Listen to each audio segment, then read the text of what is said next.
Now at 11, hours of downpours across the Carolinas causing creeks to rise, roads and homes to flood. Some families were forced to evacuate. Buildings can be rebuilt, lives cannot. Tonight, thousands of people are without power, while some others will soon begin all the cleanup of the damage left behind. And with all that damage, the National Weather Service is heading to the area to see if indeed tornadoes did touch down in several counties.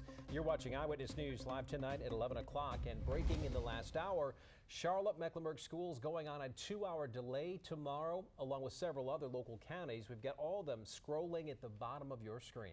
Again, meantime, the biggest concern tonight after the rain has stopped is the flooding as creeks are continuing to rise. One area of concern tonight is in Cramerton, right near the rising South Fork River. Tonight, emergency management teams went door to door asking people if they wanted to evacuate voluntarily from their homes. Our reporter Aaron Edwards is live in Cramerton tonight. And Aaron, you're being able to see just how high that water is rising. Erica, when we first got here, you could just about walk out to those parking signs right there. Now, we can't really get to them. The water is getting much higher and it's going to continue to rise. It's getting pretty close to this business here right behind us. And across the street over there, you can see there are homes. That's where emergency crews went door to door, giving neighbors the option to evacuate. It's pretty crazy. Amber Smith and her children were shocked to see just how high the South Fork River has risen in Cramerton. Honestly, I've never seen the piers over there as flooded as they are. It's all the way up. The whole park is flooded over there. What did it look like? That we couldn't go play. 7-year-old Shaylin was on lockdown at school today. Power turned out today at school, so we couldn't play or do nothing. We had to put our heads under the phone. Tonight, the town of Cramerton is preparing for more flooding. Businesses along 8th Avenue are using sandbags to keep the water out, and the fire department removed their equipment and set up this water dam. The National Weather Service is planning on having about another 3 to 4 feet rise, and as you can see back here, with about another 2 feet, it'll start coming up on our banks and infecting our fire department here. Although the National Weather Service is predicting 3 feet, Mayor Will Cawthon says he thinks they could get more. I think they generally try to remain fairly conservative. I think with the continued rain, I think we could easily see more than that, and we're prepared for more than that. As the water continues to rise, emergency crews went door to door in Cramerton, giving some residents the option to evacuate. We want to caution safety above all else. Buildings can be rebuilt, lives cannot. If anyone in this area does need to evacuate, the mayor says they could reach out to emergency management, and the river here is expected to rise to 18 feet, which is considered major flood stage. Erica? All right. Thank you, Aaron. Dozens of people in one neighborhood in Kannapolis had to leave their homes because of rising waters. Some of them even left by boat. Now, this happened near a mobile home park on Tiffany Drive off Pine Street. The officials say all that rain today just forced a Kannapolis Lake to rise, and they were worried about homes flooding out, so about 25 people did voluntarily evacuate. Yeah, we're all getting out here. Just be safe for everybody.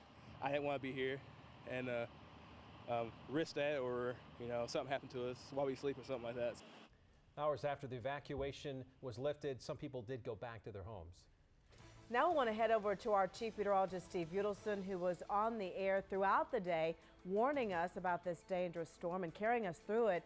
Steve, you're still tracking some showers tonight. Yeah, a few showers, Erica, but things are getting better as far as the flooding is concerned on streets.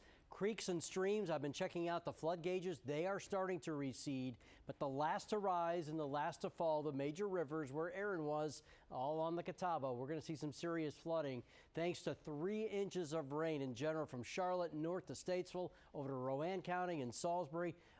Same story out Highway 74, down Highway 9. Our friends in the high country, most spots 3 to 4 inches of rain. The good news is here's the back edge finally, and I'm going to be happy to track that as it is on out of here. Crossing 321, it'll soon be crossing I-77. The rain will come to an end in Lowell, in Trouton, in McCaddenville in just a couple of minutes. Cramerton and Belmont will see the rain come to an end, but that again won't stop the river from rising. That's important to note that it will continue to rise. Our futurecast calls for the rain to push out in the next couple of hours. Skies will try to clear out some overnight tonight, and that is certainly welcome news when you get out the door tomorrow morning. A whole lot brighter than it was today, but we also tracked a number of possible tornadoes. For more on that and just assessing the damage, I want to head over to meteorologist Jacqueline Shear. The National Weather Service will be here in the morning to determine whether this damage was actually caused by a tornado. This is one of the storms that they'll be checking on. We watched this rotating cell move from the Gastonia area all the way to Kannapolis. Some people reported damage and some others actually reported seeing the funnel cloud reform and touch the ground. The National Weather Service will be looking for the damage to be pointing in different directions. That means the strong winds were rotating instead of perhaps just being straight line winds that, while strong, come from a thunderstorm. Here's another area they'll be looking at near Pineville and Matthews. Now, we watched this one as it moved across here. You can see it right about there, trekking all throughout this area, that different color you see on velocity imagery. This one had a lot of reports of damage from the ground, so it's another top priority for the Weather Service to look at all the way throughout this area. They'll be coming from their office in Greenville, Spartanburg tomorrow, and I'll be meeting up with them to hear what they say and see the damage for ourselves using our drones. You'll be able to see it for yourself tomorrow on Channel 9. And tonight, some people in Matthews are still in the dark. Some people have not had power now for hours, and they don't know when it will be entirely turned back on. Our Glenn Counts is live tonight with some areas where people are in the dark. Glenn? Well, Scott, we are on North Ames Street, and I'm going to use this spotlight here to sort of illustrate the challenge that city crews face in order to keep the roads clear. Here you can see that huge tree over there. Half of it's on this side of the road, the other half's over here. I'm also going to turn it off now so that while power is being restored bit by bit, you can also see that some parts of town, like this one, are still very much in the dark. The damage is all around Matthews, down trees and power lines.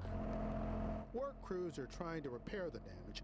Residents like Brett Kiker was home when the storm hit and won't forget it. I was right upstairs there. So what was it like for you? It got very loud and windy and rain, and I just kind of sat in the middle of the room and waited on it to pass. The damage may have been caused by a tornado, the same one that appeared to get picked up on our radar in Pineville minutes earlier. And then you see the swirling wind coming right through the parking lot, and debris just flying pretty intensely everywhere. Matthews residents know they may not get power until tomorrow, so it's not unusual to find them out in the car to charge their phones. I got home and now we're just enjoying a little extra close bonding time as we charge our phones. It's interesting, but you know, I don't think we have a whole lot of other options right now. Well, I did speak to the fire chief tonight, and he told me he's convinced that it was a tornado that did strike. Crews will be out here tomorrow to survey all of this damage, and of course the National Weather Service will be out here to confirm exactly what this was. Back to you guys.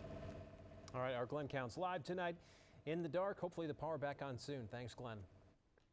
Tonight, first responders are asking people not to drive through flooding or standing water. Tonight in Concord, firefighters had to rescue at least 3 people who drove around some barricades that blocked flooded roads. You can see they eventually had to use a boat to get those people to safety. There are still several roads closed around the area. A similar situation in Union County, where first responders there had to go to 3 separate calls for help within an hour. And this is some video of one of the rescues tonight, the county under a state of emergency because of all the flooding. Tomorrow we could find out for sure if the damage in Kannapolis was a tornado. Here you can see parts of a home peeled off by the wind on Old Salisbury Concord Road. Anchor Susanna Black is there tonight. Well, a lot of the damage in Kannapolis is central to where we are now on Old Concord Salisbury Road, just a few blocks up from Lane Street. And look at this. All of the residents of this house are okay, but the actual house is a different story. Check out this tarp. The homeowners were just able to get it up, but behind it is a wall that is completely removed from the structure. You can see some boards here, even some insulation in the yard. Here's some video we got earlier while it was still light out. It's a lot easier to see just how badly this home was damaged. And look at this. This is their next door neighbor. Pieces of their home were scattered through the yard, and inside, windows and glass doors just shattered. A 16-year-old was here home alone when the storms rolled through. I heard that there was a tornado in Salisbury that touched down. I was like, I gotta go back inside. And I saw my cat. I went to go run and tackled him. And we went into the closet and hid. And then all of a sudden I hear glass just shattering here and there. What does that sound like? It was like you were on an airplane and there was no windows on it. It was like unreal. And those near Irish Potato and Reimer roads are dealing with similar damage, and most of them are cleaning up in the dark tonight. I just checked the power outage map, and hundreds are without power. Back to you. There are shelters that are open tonight in some local towns. You can find more information on the WSOC News app. President Trump will be in Charlotte tomorrow. He is speaking at the Opportunity Now Summit at Central Piedmont Community College. The president is ending his week here in the Queen City after delivering his State of the Union address earlier this week and his impeachment acquittal. Now, we will have team coverage of the president's visit tomorrow starting at 5 o'clock. And tonight, police have ID'd a man who they want to arrest for the looting at Quick Trip store over the weekend. Gastonia police are tonight looking for Elijah Stowe on 2 felony charges: assault with a deadly weapon and inciting a riot. People stole from and damaged that convenience store on West Franklin Boulevard Sunday. A worker was seriously hurt when she was hit with a bottle. Free school lunches could be cut for hundreds of thousands of kids. Why some say this move makes sense. Plus, thousands say their hair is falling out after using a popular hair product. The hair is fried. I have not seen damage like this. What the company is now saying about the claims.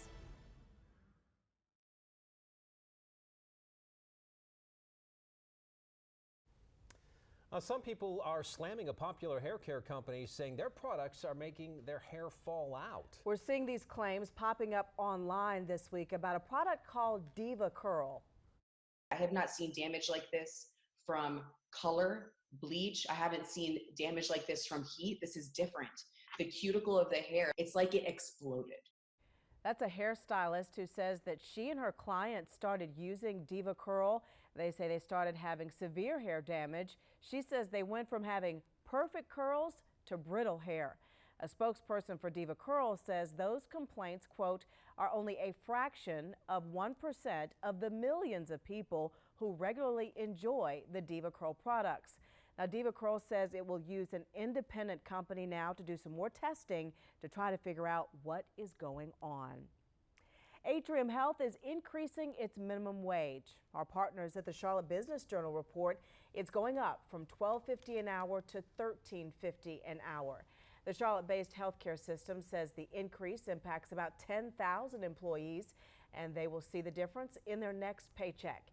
Atrium is planning to increase its minimum wage to $15 an hour next year.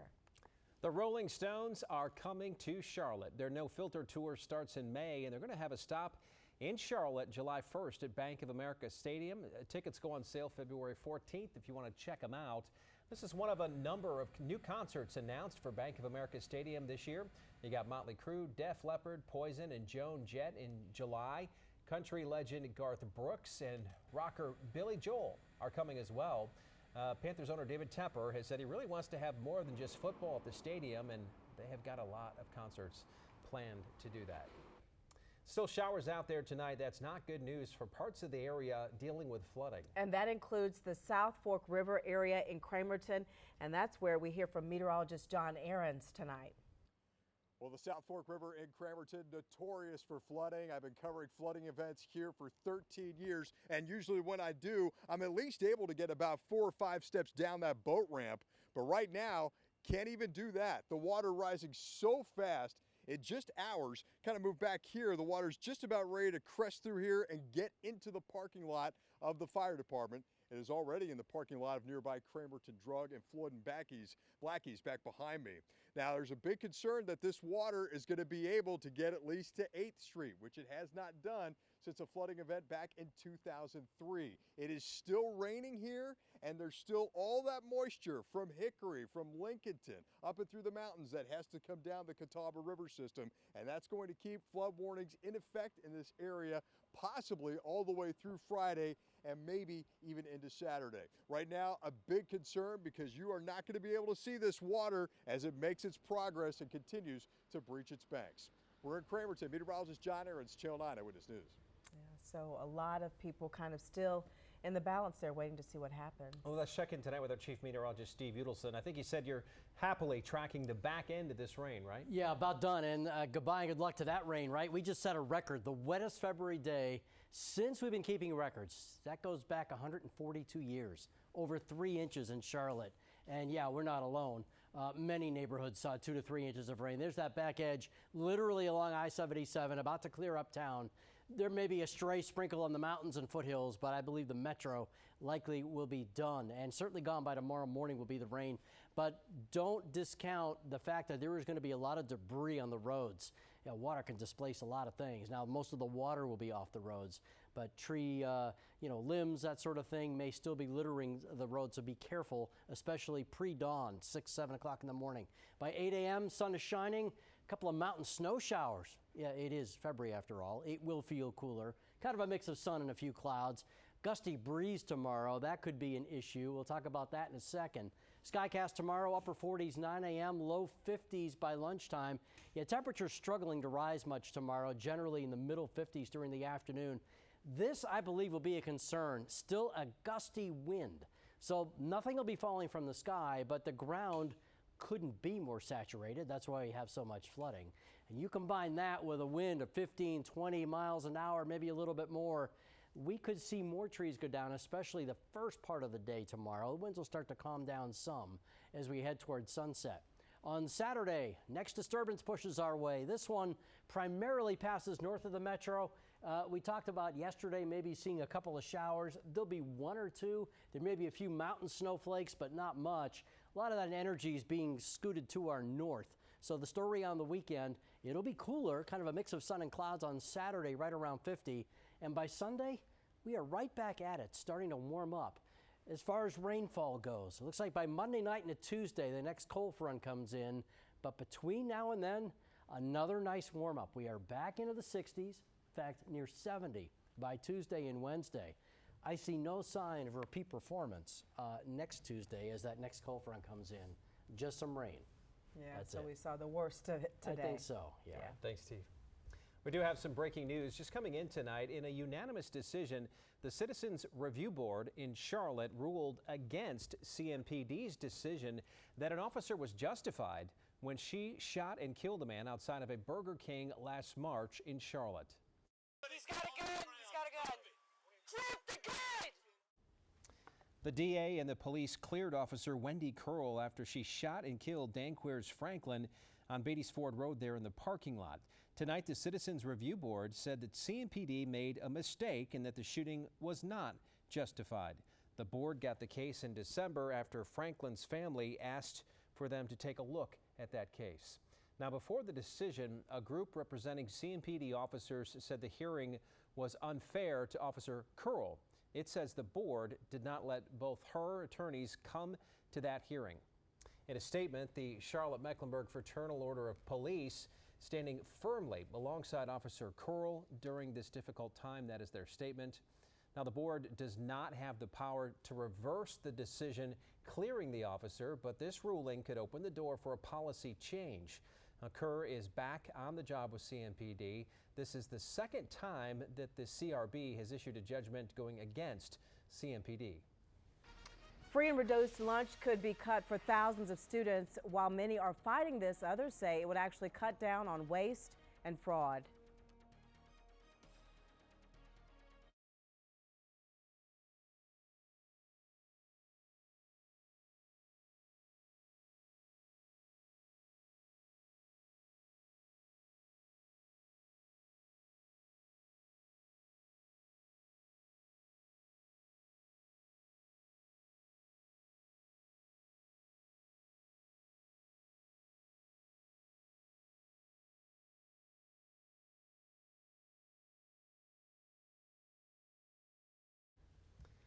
A possible change to the food stamp program could leave some children without a free school lunch. The Trump administration is pushing for the change to the Supplemental Nutrition Assistance Program, known as SNAP. That would change who is eligible for the program, forcing about 3 million children to lose their benefits. Some teachers and parents testified on Capitol Hill, speaking out against the plan, but some others say it would actually cut down on waste and fraud. And we need them to be able to come into school, come into the classrooms with full bellies, worried about their academics and their classroom work, not worried about the next meal. It makes sense to close loopholes and government gimmicks and transition adults and their families from welfare to work. Now, the proposed change would affect SNAP benefits in 40 states and Washington, D.C. Those are places that currently use flexibility when determining eligibility. Now, a change is one that could have an impact on children in our schools. We've told you if you receive SNAP benefits right now, you're automatically enrolled to get free school lunch for children. If the new rule kicks in, that could take away that lunch from about 4,200 children in Mecklenburg County alone. Good to see you. Despite 2 straight losses, the Charlotte 49ers are looking for their 8th straight win at home, hosting Texas El Paso. UTEP goes on a 14-2 run to build a 10-point lead. This flush by Milo Supica puts an end to the drought. He scored 10, one of 4 Niners in double figures. Later in the first half, Jameer Young finds a wide open Amadou Bamba, who finishes with 2 hands. Niners trailed by 5 at the break. Second half, game knotted at 56. A driving Drew Edwards finds the cutting Jameer Young. Young puts the Niners up 2, and they never look back. Young scored a team-high 14 points. Charlotte wins 68-64. In Rock Hill, Winthrop hosting Campbell. The Eagles have won 12 straight, off to their best start in more than a decade. Charles Fallon buries the 3 to put the Eagles up 7. Later, how's this for redemption? Josh Ferguson misses everything on the corner 3, but Russell Jones finds him off the rebound, and Ferguson adding to a 9-0 Eagles run in style. But Campbell ends the first half on a 13-2 run. Eagles trailed by as many as 5 in the second half, but freshman Chase Claxton scored 10 off the bench. Winthrop wins their 13th straight, 62-53. The popularity of electronic sports, or esports, is on the rise. There's a tournament this weekend in Charlotte, and a former Carolina Panther is part of the movement to grow competitive video gaming in the Queen City. Charlotte native Brenton Burson spent 6 seasons with the Panthers. He joins Jeff Brokaw, the chief business officer of the Charlotte Phoenix, and John Brock, the CEO and founder of Tabris, in helping to lead the charge for the growth of esports in Charlotte. They believe professional video gaming has the potential to bring millions of dollars to the city as an economic benefit and is a prime market with one of the fastest growing millennial populations in the country. It's a perfect city. It's a tight-knit community. All the fans kind of rally behind their city's team, and with the growth in esports, I think it's perfect city to have it. We see the success in Atlanta. We see Dallas. I think Charlotte is primed to have that. The 16-team tournament at Tabris in Charlotte has a $2,500 prize. It starts tomorrow and runs through Sunday. Communities underwater and trees ripped out of the ground. Next, we're walking you through some of the damage we've seen today.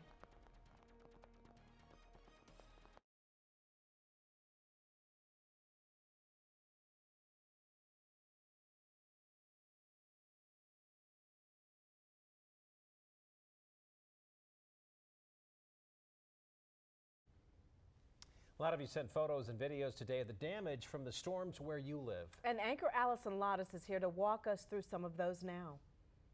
Tonight, many communities are starting to look at the damage from today's intense storms. In Albemarle, several trees smashed this house. The roof is one that's ripped off and on the ground. It's not clear how extensive the damage will be, but you can see it really crushed the front of the house. And this video shows the intense rain so many of us saw today. A viewer in Pineville sent this to us. The rain coming down so quickly, you really can't see what's beyond that overhang. And this looks like a river in Rock Hill, but there's actually a road underneath all of that water. A viewer sent us this photo of Aaron Avenue at King Drive. Many of you have probably seen something like this in your neighborhood, flooding along your local roads, running right past your mailboxes. A viewer took this video from Tuckasegee Road in West Charlotte. And in this video, you can just see how deep that water really is, halfway up the boots of those people. And if you safely took any photos or videos from your neighborhood, we'd really love to see them. Use them on air and on our social media sites. You can send them to us on Twitter and on Facebook. Rain is finally departing. We'll take a last look into the weekend when we come back.